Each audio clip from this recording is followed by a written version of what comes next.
ಅಮ್ಮನ ಹತ್ರ ಹೇಳಾಯ್ತಾ ಮಾವನವ್ರು ಹೊರಟ್ರ ಅಂತ? ಹೇಳಾಯ್ತಾ? ಸರಿ ಮಾಮ. ಏನಾದರೂ ಕೊಡು ಅವನಿಗೆ. ಹೌದು, ಹುಡುಗ ದಾಡಿ ಎಲ್ಲ ಬಿಟ್ಟು ಒಂಥರ ಇದ್ದಾನೆ. 500 ಇರುವುದು ನನ್ನ ಹತ್ರ. ಕೊಡು. ಇದೆಲ್ಲ ಬ್ಯಾಡ್ ಆಗಿತ್ತು ಮಾವ. ಹುಡುಗರಾದ್ರೆ ಹಿಂಗಿರ್ಬೇಕು. ಮಾವ ಮಾವ ದೇವ್ರು ಚೆನ್ನಾಗಿಟ್ಟಿರ್ಲಿ, ಹಿಂಗೆ ಇರ್ಬೇಕು ಮಗ. ಮಾವ ಇದೆಲ್ಲ ಬ್ಯಾಡ್ ಆಗಿತ್ತು ಮಾವ.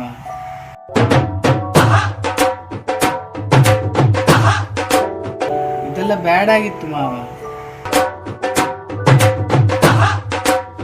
ಇದೆಲ್ಲ ಬ್ಯಾಡ್ ಆಗಿತ್ತು ಮಾವ. ಇದೆಲ್ಲ ಬ್ಯಾಡ್ ಆಗಿತ್ತು ಮಾವ.